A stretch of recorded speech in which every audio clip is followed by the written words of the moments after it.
Thinking and working on climate change can be difficult. There are times when understanding how we're unravelling our world can take a serious toll. And in 2023, it felt like so many of these concerns came to a head, from devastating extreme weather events to unsettling science to cynical climate negotiations. So, for climate scientists and communicators like me, where do we get our motivation and our courage to do all this? And what do we do to deal with all our climate feelings? I'm Adam, a climate scientist with a PhD from Oxford, sharing what you need to know about climate change. And joining me to talk about climate change today is Ella Gilbert, aka Dr Gilbz. Dr Gilbz, can you explain who you are and why you're here? Yeah, so I'm a polar climate scientist with my heart in the ice and my head in the clouds, and I'm also really keen on climate change. And Ella is actually also a YouTuber, so I guess we have lots of the same experiences around climate change.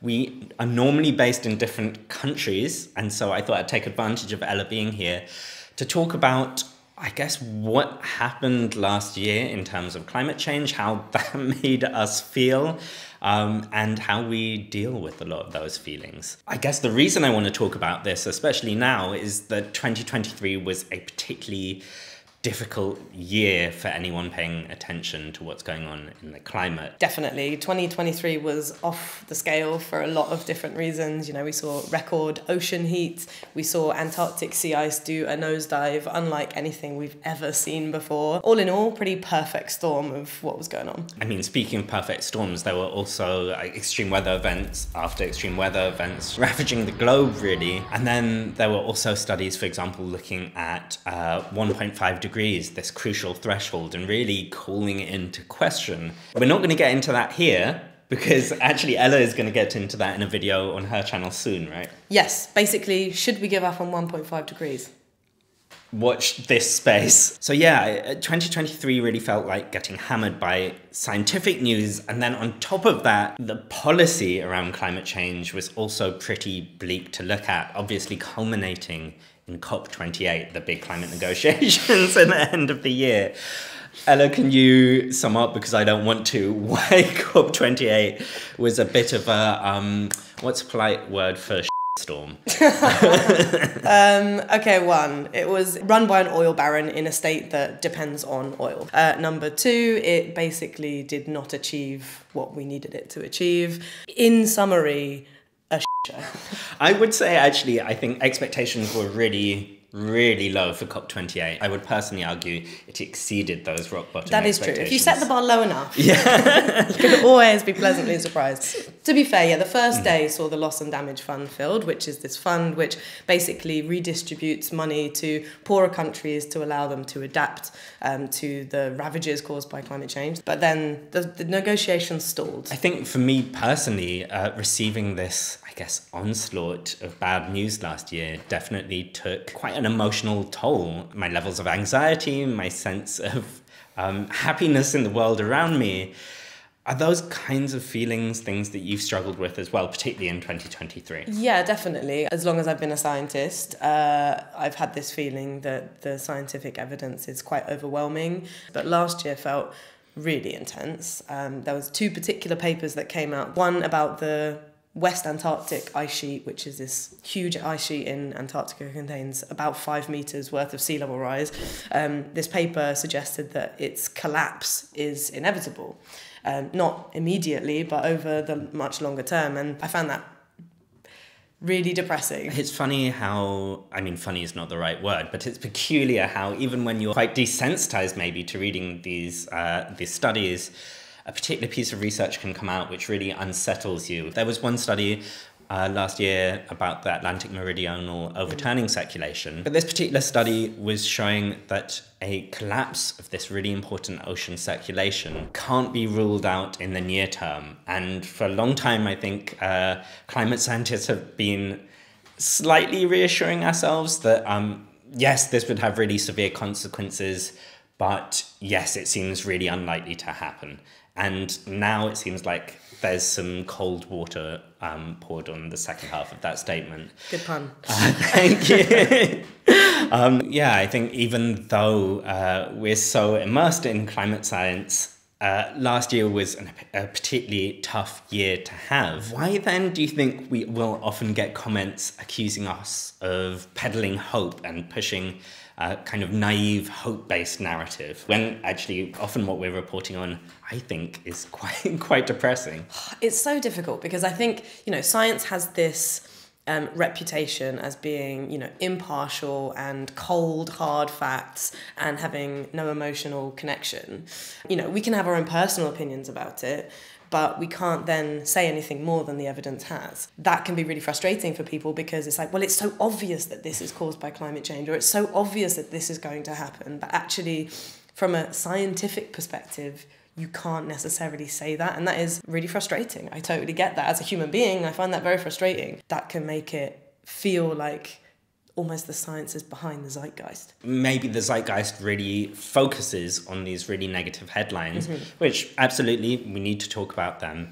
But that can give people the idea that it's game over. And certainly we're not doing as well as one would hope we were doing. But every single thing we understand about climate change shows that for almost all aspects of it that we care about, it's a spectrum, not a switch.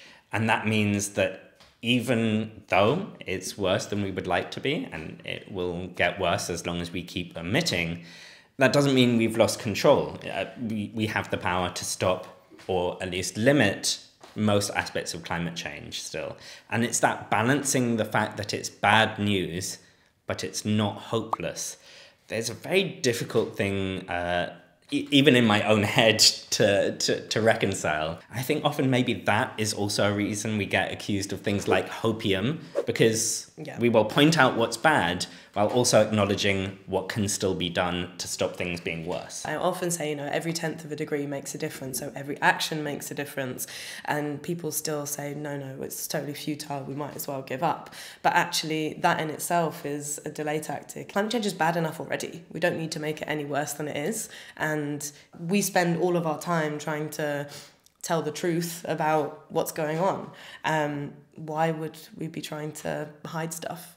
And I think on this note of being honest about what's going on, there are actions underway to transition away from fossil fuels. So I think in our heads, again, we often have the idea, this very binary idea that, okay, well, not enough's being done, so that means nothing's being done. So, for example, crucially, the rise in green energy has been described as unstoppable by the International Energy Agency. And this unstoppable momentum is set to lead to a peak in emissions soon. Perhaps actually it's already happened. Perhaps last year could have been the peak in emissions. So this is good news. It's definitely nowhere near enough good news. We would have loved to see a peak in emissions 10 or 20 years ago. But the idea that there's no good news and there's no progress, I guess, can also lead people to just think, oh, well, there's no hope, there's nothing we can do. Yeah, and I think that's another thing that happens when we just look at the headlines. You don't hear about the stuff that's just kind of somewhere in the middle. I guess what we would both try and do, though, is when there's a study, for example, on West Antarctica or the Atlantic Meridional overturning circulation, we'd try and put that in the context of the wider research, pointing out just how uncertain that is, just how much other studies don't necessarily agree with that, and how that's just one piece of evidence. Okay, so given this kind of internal, I guess, conflict between the fact that the situation is really serious, but there's still everything to fight for, how do you deal with that messy reality?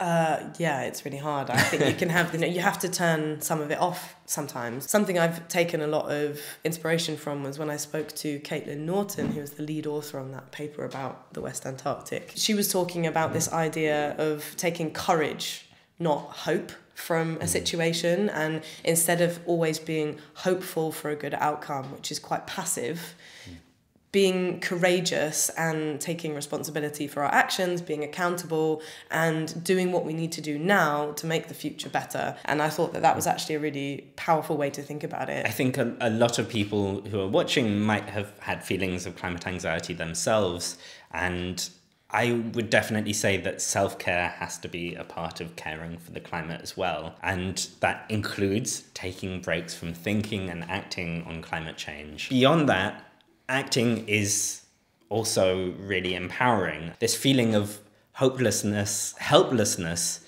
is really counteractable, if that's a word, by doing things and seeing that doing things does have an impact on the direct world around you, but also on yourself. I would say acting together with some kind of community is incredibly valuable, partly because, you know, it raises all voices to join voices together, but partly also it just means so much to speak with people who share your hopes, your fears. Definitely, I can't reiterate enough the importance of community. And, you know, first of all, it's more fun as well. Like, and if it's not fun, then you're not going to want to do more of it. And actually building that community is such an amazing way to add value to your life and to the lives of others. So the community is like 100% so important. I would say that a couple of things have changed on this channel in the last couple of years, but one of the big ones, I think, is like knowing Ella and people like Ella who I can talk to about my fears about climate change, what it's like to work on climate change in this kind of way. Just not feel alone. Yeah, not feel alone. And to literally have Ella sitting next to me right now, yeah, it makes making videos like these feel that much better. I mean, if I was just sat here by myself talking about community, it wouldn't have the same impact. And on that note, if you don't already, go and see what Ella does. I will put a link to her channel somewhere on the screen, as well as a link to a video that Ella has made. But yeah, go check it out and happy watching. Okay, until next time. Bye. Oh God, that's even worse than whatever I said before.